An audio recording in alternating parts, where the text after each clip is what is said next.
Magiliw na pagbati po sa lahat ng nakikinig. Ito po si Linda, ang inyong lingkod. Tayo po muna ay panandaliang magsama-sama at tumuklas at maglinang sa isang oportunidad na lubos na kapaki-pakinabang na naniniwala po ako na magbibigay ng napakagandang pagkakataon tungo sa maunlad na kinabukasan. Una't higit po sa lahat, pinagpapasalamat ko na nakilala ko si Mark. He's from New York. Siya po ang nagbahagi sa akin ng konsepto ng Bitcoin at ng sistema kung paano ito nagbigay ng daan sa mga taong lubos na umunlad ang pamumuhay. Ang tinutukoy ko ay ang Bitcoin.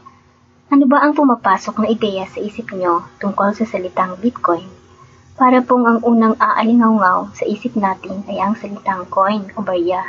Bit ay katiting. Ngunit kapag po tayo ay naglaan ng panahon sa pananaliksik sa isang bagay, magkakaroon po tayo ng mas malawak na kaalaman, hindi po ba? Katulad ng pagtuklas ng Bitcoin. Ang Bitcoin po ay isang cryptocurrency, a global digital currency opportunity. Ito ay nagumpisa taong 2009 na naimbento o nalikha ng isang Ginoo. Ang halaga nito ay nagumpisa sa 10 sentimo na ngayon po ay nasa $200 to $300 per coin. So ibig sabihin, habang tumatagal at habang nadadagdagan ang mga taong namumuhunan ng panahon, salapi at pag-aaral, lalong tumataas ang value o halaga nito. Ang isa pong testimonya ay ang isang Ginoo na gumamit ng Bitcoin sa pangangalakal. Pagkalipas po ng ilang taon, ang halaga ng Bitcoin ay umabot sa halaga upang maging isang ganap na bilyonaryo siya. Katulad ng Winklevoss na tumulong sa pagpapalaganap ng Facebook na namuhunan ng $1 milyong ng Bitcoin at cryptocurrency. Sa ngayon, nasa mahigit na 600,000 miyembro ang kabilang na nagmimina na o namumuhunan at kabilang na po ako sa libo-libong iyon ng kinabibilangan kong kumpanya.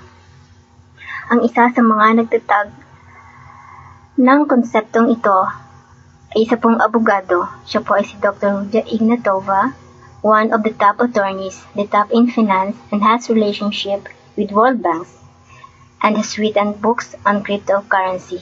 Siya po ay nakadaupang palad na ng personal ng ilan sa mga namumuno ng aming kumpanya.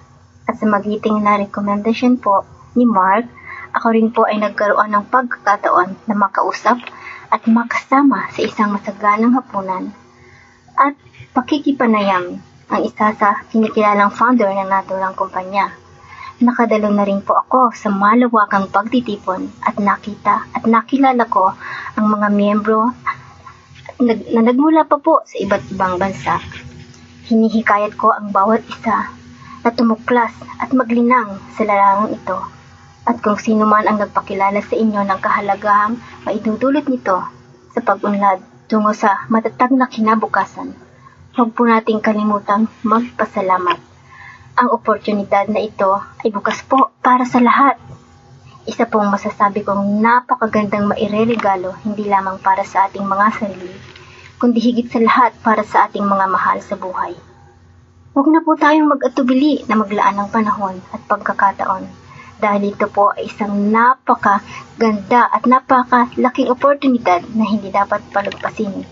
Dahil kahit po kayo ay natutulog, ang inilagak niyo pong puhunan ay kumikita pa rin. Muli, ito po si Linda, ang inyong lingkod. Hanggang sa muli,